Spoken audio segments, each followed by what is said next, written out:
C'est un monologue. C'est un mélange de théâtre et d'humour noir. C'est une communauté de personnes qui ont pour objectif de détruire la race humaine pour que la planète ait mieux après. C'est un peu triste, c'est rough socialement. Brasser, là, c'est le fun. Quand ton public qui fait « Aïe, j'ai mangé une claque à la gueule aujourd'hui, j'en avais peut-être de besoin », c'est agréable.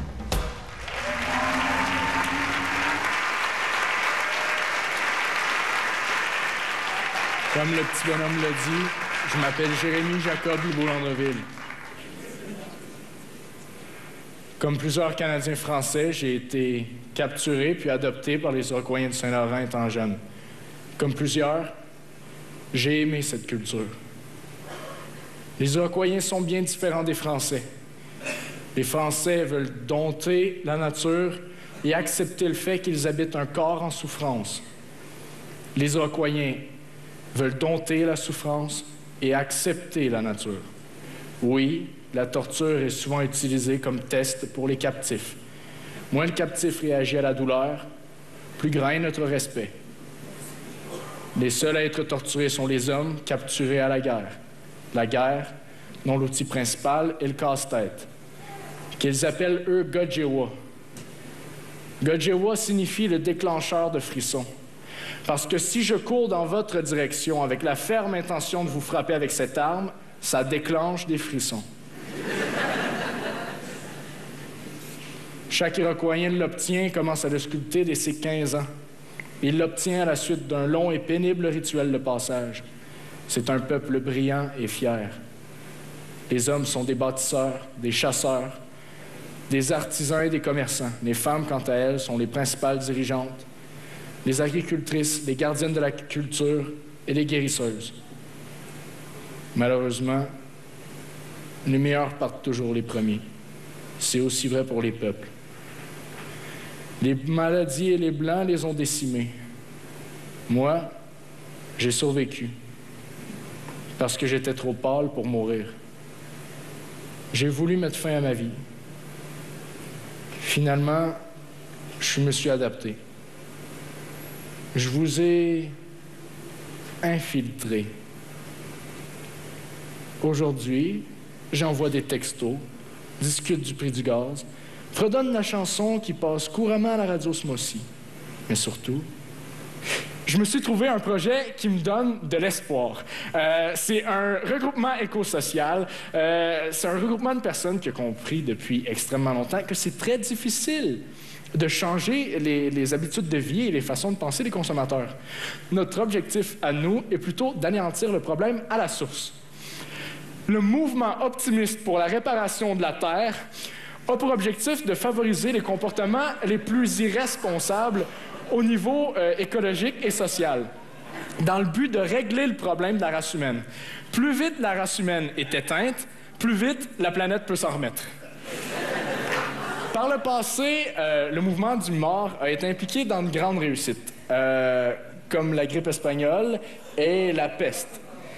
Malheureusement, de récents progrès au niveau de la médecine et de l'hygiène nous ont valu de graves échecs coûteux, comme le SRAS, la grippe aviaire, le virus du Nil, la vache folle, le rhume des foins et la fièvre du samedi soir.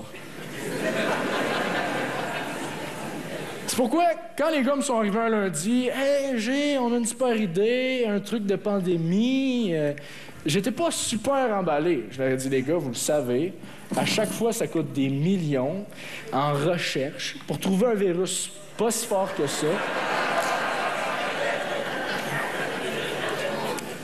On suit, s'il vous plaît. Là, pour tout le monde...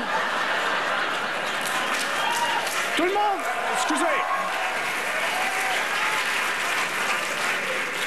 Je vais vous demander d'abréger. J'ai que 10 minutes. Si je les dépasse, je suis disqualifié. Donc, s'il vous plaît, les applaudissements à la fin.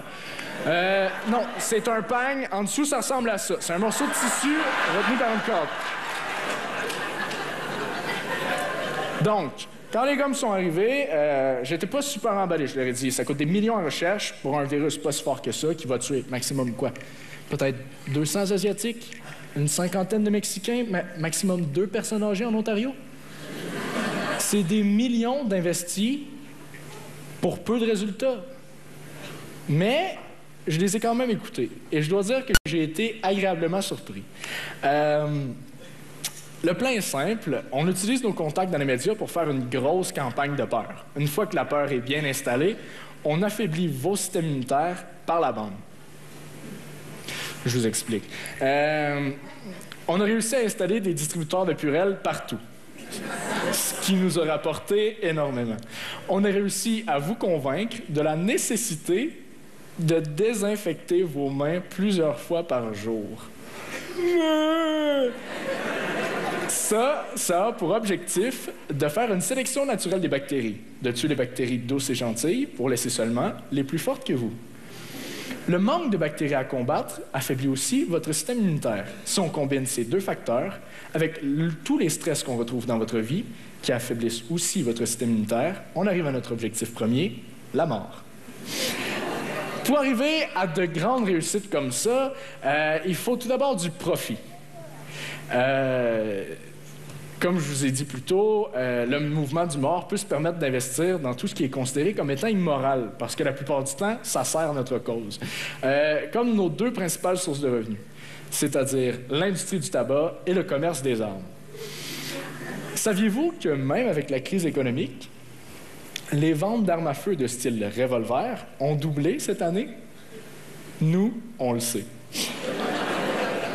Et ça, c'est en partie grâce à nos amis de la NRA, la National Rifle Association, qui continue d'appliquer des pressions auprès du gouvernement américain pour que tous et chacun puissent se procurer une arme afin de défendre sa famille et sa patrie contre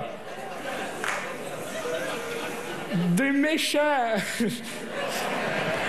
N'importe quoi. Et on n'est pas seulement là-dedans. On est aussi dans l'industrie alimentaire. Un de nos principaux membres, sénateur aux États-Unis, possède Cargill. Cargill fabrique le coton de vos chandails, les oranges de Minute Maid, le sucre de Pepsi et de Coca-Cola. Ils sont aussi dans l'industrie pharmaceutique et dans la transformation de la viande que vous consommez.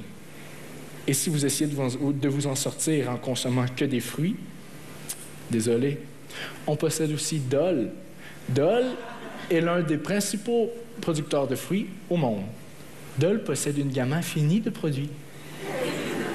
Dole, il y a quelques années, était aux prises avec d'importants stocks de pesticides hautement dangereux qu'on ne pouvait plus utiliser à cause d'un docteur granola aux États-Unis qui avait décidé de changer les normes de santé. Mais on a eu une idée brillante.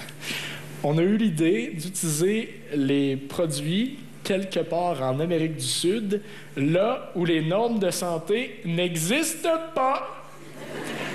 Et là où on s'est surpassé, c'est dans le calcul.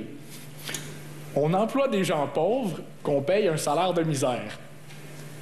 Bon, déjà là, c'est drôle, là, mais attendez. On donne à ces gens-là des micro-pauses. Ils n'ont donc pas le temps de se laver les mains. Et ils boivent l'eau qui coule des champs de bananes remplis de pesticides presque radioactifs.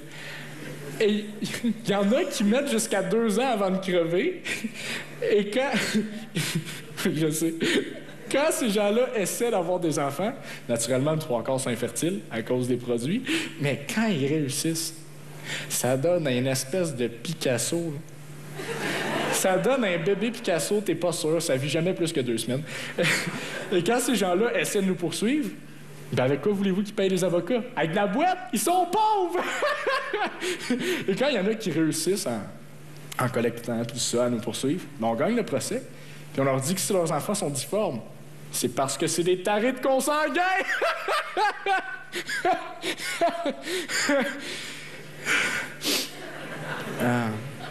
J'étais où, là? Oui.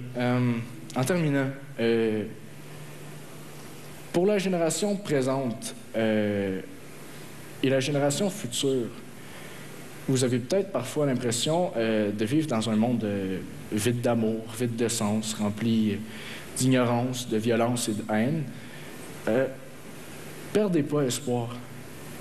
De plus en plus de jeunes sont formés pour régler le problème. Et ces jeunes-là sont formés de plus en plus tôt. Je vous parle bien sûr des enfants soldats. Ces enfants-là sont notre nouvel espoir. Hitler avait la moitié de la réponse. Il fallait anéantir une race, la race humaine. Vous avez détruit mon peuple. Vous semblez bien aller.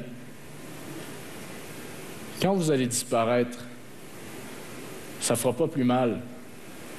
Ça me fera pas plus mal. Parce qu'à mes yeux, vous n'êtes pas humain. Un humain se vit avec la nature. Pas contre. Mais perdez pas espoir.